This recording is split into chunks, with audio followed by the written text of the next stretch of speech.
All right, 53. 53 shocked me, guys. Oh no. You guys just had to go and graph this into Desmos. So if I were to go to Desmos, and if I were to go ahead and look at that equation, right, it is the absolute value. Where's that symbol?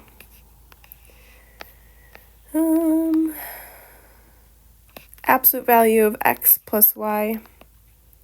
Close the x value sign, right, is greater than 1. And then we get this graph right here, right?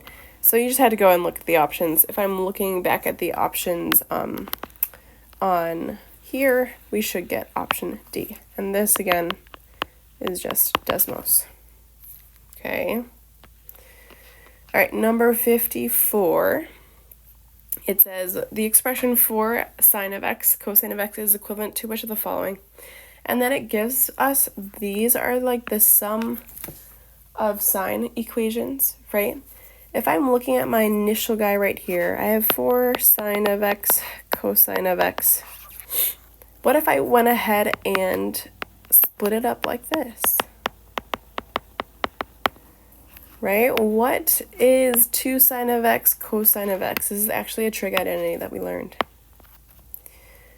This is the double angle formula. Right? The double angle formula says that I have 2 sine of x, cosine of x is equal to sine of 2x. So this becomes 2 times sine of 2x, which gives me 2 sine of 2x. So option F. Okay, you could have used the note if you guys just manipulated a little bit. But right off the bat, right, I saw, kind of manipulated it myself. I just pulled out a 2, right, and I saw this guy right here, and I was like, oh, okay, double angle formula, nothing new. All right, let's go to 56. 56, right, which of the following is the graph of the solution set for the absolute value of x minus c is greater than or equal to 2. So this you had to go and separate into both cases, right? X minus c is greater than or equal to 2, or x minus c is less than or equal to negative 2. And then here it looks like we're just solving for x. So we get c plus 2, and then c minus 2, right? And again, we're graphing towards the arrows. So if my arrow is going that way for that one, my arrow is going this way for that one. And so we just look, it's not J, it is not F, not G, not H, therefore it must be K. Okay, so you can also use process of elimination for this one. All right, and then final stretch, we have 58 and 59. 58, guys, this is what we just learned. We had our logarithms, right? If log base 3 of 2 is equal to p and log base 3 of 5 is equal to q, which of the following expressions is equal to 10, right? So I just kind of looked at the options that it gave us, and I just kind of looked at them. So I started with A, right? I started with 3 of p plus q, and then I just went and plugged it in. So p is log base 3 of 2 plus log base 3 of 5. Right? And this goes back to our properties. If we have addition, then it must be multiplication. So we get 3 log base 3 of 2 times 5. And then I'm looking more closely. If I have a 3 to the exponent of log base of 3, what happens?